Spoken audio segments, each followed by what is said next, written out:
Hey there, welcome to CNT Collectibles. I am C. I am T. Happy opening day. It is finally here. So, the beginning of the season should be a fun one, and we're here to give our predictions. We're going to go over AL and NL, Rookie of the Year, Cy Young, MVP, and our World Division Series. and World Series champions. I've made a pick. Tom has made a pick. And we'll see how. Exactly. We'll see how they turn out. We'll just have some fun with it here. So let's start off with AL Rookie of the Year. No one named Roy has been harmed making this video. All right, Tom, AL Rookie of the Year. The odds makers. Let's just go. Vegas odds makers. They've got Gunnar Henderson. They're looking hard at Anthony Volpe now that he's made a spot. And those are kind of the big dogs there. So And Gunnar Henderson, he had under 100 at bats, and that's who I'm going with, Gunnar Henderson. Absolutely, he still has rookie eligibility. He's worked very hard on his plate discipline. He's brought that outside swing percentage down below 30%, so he could absolutely have a good year. I think there's still growing pains to be had, so I'm going with the dark horse here. Not the dark horse, really. The veteran, 28-year-old rookie. But he's very seasoned, he's battle-tested, and he had a good World Baseball Championship. And so I'll go with the cleanup hitter for the Red Sox, Masataka Yoshida. Something like that. Whatever. Should have. He's just been around a little bit longer. I think the slumps will be far fewer. If he can stay healthy, he could walk away with that award. Gunnar Henderson, he's on a team with not many good players. But you got Adley Rutschman. They're really putting together young stars, I guess. Exactly. They're putting together some pitching. So they're in the East and they're gonna get overshadowed. But I think he's one of the building blocks. Gunnar Henderson could really carry the Orioles. Absolutely. Him and Adley Rutschman, they're gonna carry the Orioles. For sure. Austin Hayes, if he's healthy, they could have a decent lineup. They're stuck in the East. Could be a tough one here. So all right, let's move on to the NL Rookie of the Year. I think there's just a couple of big dogs there. Someone can come out and sneak it away. But I think right now there's just a couple of obvious choices. So you're going with Corbin Carroll? I'm going to go with Corbin Carroll. Yep, absolutely. So for me, I just think, he's staying. There's a spot for him. He just signed the big contract. He's going to be up all year. They're going to stick with him. With the speed that he has, speed doesn't slump. Right? Yeah. And so if he's hitting the ball weekly, some different contact or whatever, I just think that he'll be able to break any slump. However, you're going a different direction here. Yeah, I mean, who cares about the slumps if he hit 35 home runs? Yeah. Exactly. So I like that pick. He started off spring training on an extremely high note. And they're probably like the best in the Central. That's probably your number one team there, which is one of the problems. If he does slump, what kind of a leash does he get? Because you've got a pretty full outfielder as it stands. So we'll see how that plays out. So he needs to hit the ground running and keep running. Corbin Carroll, I think, has a little bit longer leash, and we'll see how that plays out. So two very solid names over the course of the season. They could both be pretty good. So AL Cy Young, exactly. So I don't know why I'm going first again, but here it is. Alex, I think I switched yours. Anyways, I'm going with Shane McClanahan. So Garrett Cole is the player that I usually predict to win the Cy Young. And he never does. Imagine he wins it this year, though. He's going to win it this year. I want to help him out, and I want him to win it this year. So what typically happens is there's someone that really outperforms their metric during the season. A couple of years ago was Robbie Ray, who I did not see that coming at all. No one did, but 90% of the players that got on base that season stayed on base, which is ridiculous. Or like Alec Manoah last year. Manoah had a good season, but last year Justin Verlander really had like a 2.75 ERA. And he was like 35 years old. But his ERA was like a 1.176. Like, well, what do you do? So you can't expect that to happen again. So I'm just going to go with a guy that's like, all right, who don't we see coming, but really has the skills. Last year at a 3.5 ERA, his FIP was sitting in that 2.5 area. If he's able to put together a full season, then I think that could be your guy. Well, I'm gonna go with the guy with 26 quality starts. He was probably the best pitcher in the postseason. I think he had 73 quality starts in a row, which is a record. 73? I thought it was 26. Okay, I think you might be closer. It's 26, 28, something like that. I'm going to go with you. You're usually right about this stuff. I'm probably going to look that up. Yeah, so I'm going to say it's Framber Valdez because if he can do what he did for the postseason for only like 3/4 of the season, that's Cy Young. Yeah, I can't disagree. I really like that pick. And so, Houston's going to need an ace. That could certainly be the guy, and they're going to be relevant for the whole season. Isn't that 78 quality starts in a row? Exactly. So with these awards, I mean, there's the media involved, and they are going to look for teams that are pretty relevant. And no one's been more relevant over the past few years than the Astros. All right, NL Cy Young. I'm going kind of biased. I like Corbin Burnes a lot, so I'm gonna go with Corbin Burnes. Bias away, yeah, he's a terrific pitcher, and so he, how relevant will Milwaukee be? They face some pretty stiff competition in the Cardinals a few times a year, but he gets it done. He's been terrific. Again, what you're looking for out of Cy Young is that consistency. Last year, you had Sandy Alcantara that had that incredible first half. Crazy. And there was a regression in the second half, and so I don't think that first half is repeatable. Even if he has a second half, he's still a really good pitcher, Alcantara is. But it's not Corbin Burnes. I really like that pick. I'm going to go with one of the best pitchers over the second half last year. The World Series last year was just crazy. Aaron Nola. He's really been consistently terrific. He doesn't get the wins because of the Phillies. Maybe that changes this year with the addition of Trey Turner. But down the stretch last year, the last couple of months, the two best pitchers in the league, Zach Gallen and Aaron Nola, they were the 1-2 punch over the last 3 months. Blake Snell's in there, but I don't think Blake Snell has that kind of magic in him for the whole season. Zach Gallen would be a guy that I'd be interested in picking here, kind of at the dark horse, but I think the Phillies would be more relevant. Under the hood, Nola was better, and he was actually unlucky last year.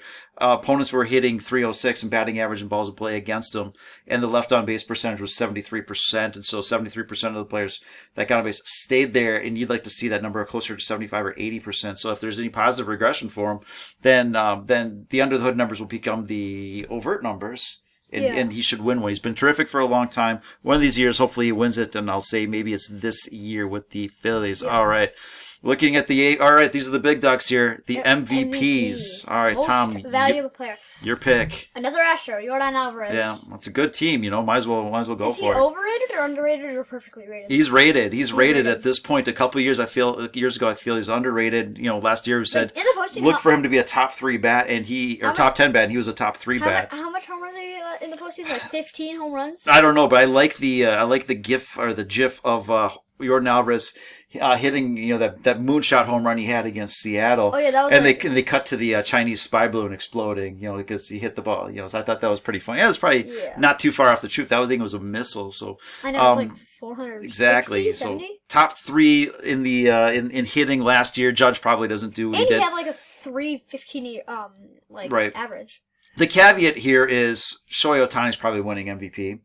Right? I mean, if you look at what he does in pitching and hitting, this is a 9 or 10 win player on an annual basis, and it would take an Aaron Judge type season of, a top 5 season offensively of all time to beat that.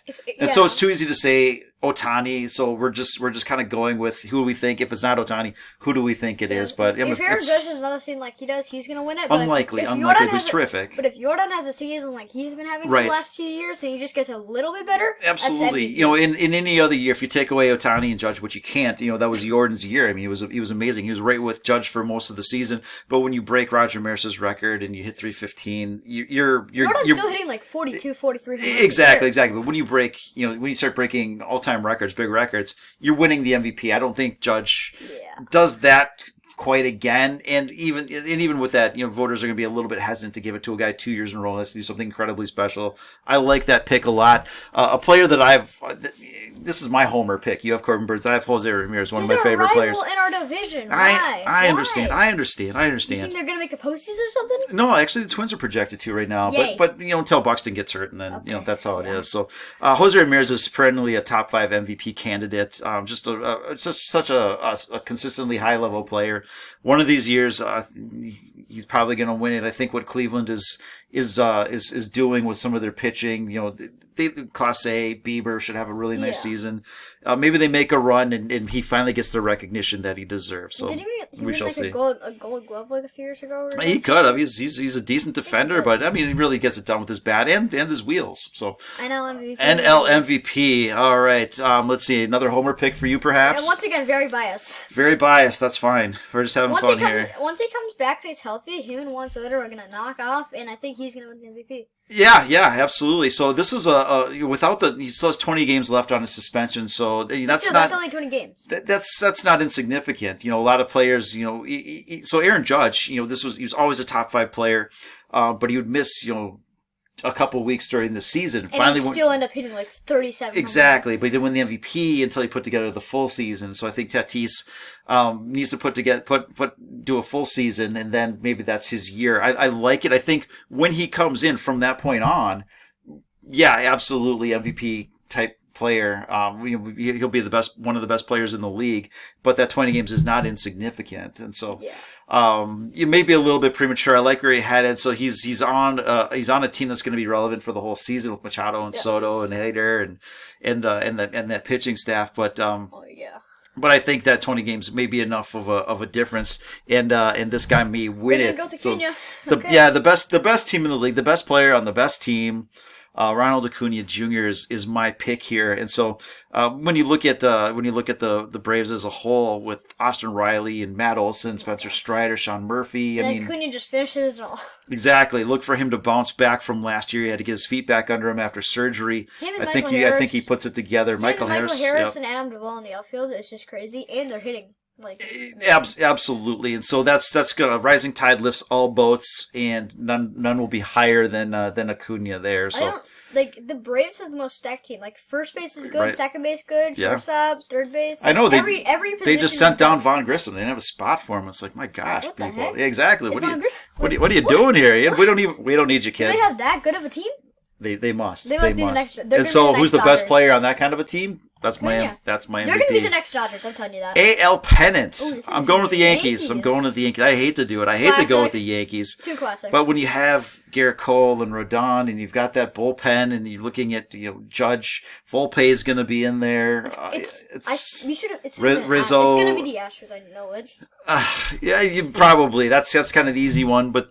They lost Verlander, which was a huge piece. Think about what he did last year. How do you make up for that? He basically carried them to the postseason. Yeah, and the Mariners certainly could make their case. Let's get your pick up there as well. The Mariners could make one. That'd be my dark horse. I'm going Blue Jays. Yeah, well, it's tough to. They're also pretty good. Gossman looks like he's ready to bounce back this year, but Vladdy, Bichette, they absolutely have a ton of talent there. Yeah, if Bichette has a better year and Vladdy keeps on doing what he's doing. Right, and Bichette doesn't need to have much of a better year. He just needs to do what he did the last couple months last year. Do that for the entire season. He was one of the best hitters in the game. Like Alek Manoah and Barrios and absolutely. all those guys, they're gonna do great. A lot of Blue Jays were primed for regression when we did the pitcher regression video. The guys that looked like they were going to improve were the Gossmans and the Barrios, and not ace level stuff, but much better than they were last year, which should be enough to help them. Yep. So.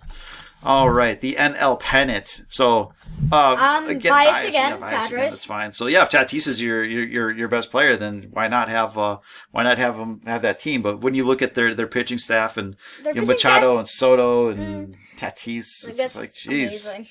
It is. So they'll certainly contend. You're probably correct here because you're going with the Braves. They have the best odds as of now in terms of percent. The best lineup. If they're setting down people like Von Gershman, that's amazing. And Spencer Strider in there, and all those guys. Can Kyle Wright repeat? Amazing pitching. Look at pitchers like Schuster that are making the lineup, and these guys filthy. So this will be interesting. The Braves are the next Dodgers. I'm calling it. It could be. It certainly could be. Yeah, the Dodgers seem to be maybe on a slight downswing. The Mets sure went out. It went all out to improve themselves, but they're the Mets.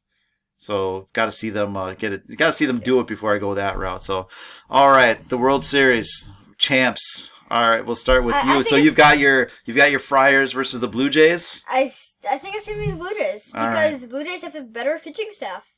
Yeah, and when you get to a shortened season, you only need a couple of arms there. So that could be interesting. Padres really, they're really really good. I don't think they're better than the Blue Jays. Okay, all right. Well, there you go. I'm going with the. Yeah, it just seems to be things just seem to be lining up. It's all about health, but I don't think Aaron Judge and Garrett Cole can carry about 27 players. They had trouble in the playoffs recently here, so we'll see. But maybe they do a little bit better than last year. But I think the Braves. The Braves are my team. I'm going with them here. So I don't know how the Phillies beat the Braves though. That was weird. Schwarber. Tough luck. And Harper. Harper went nuts. Harper. When someone has a 1,400 OPS during a series, like Harper did, that's going to kind of do that. It's going to kind of take care of it. Their relievers looked excellent. What if Harper got so good he had a 1,400 average, even though that's not possible? That's not even possible. That'd be really good. So, yeah, Harper, they're talking about him being back in maybe May, and that could certainly help them. That should help Aaron Nola. That's what I'm going with that, but it's not going to be. The Braves will have too much of an advantage at that point. Yeah, Braves are going to win it. I know. There it is. So that's what we got. Enjoy. Leave your thoughts in the comments. What do you think? Where are we wrong? That's all good. So Yep. have a great rest of the day. Appreciate you watching. Bye. Bye.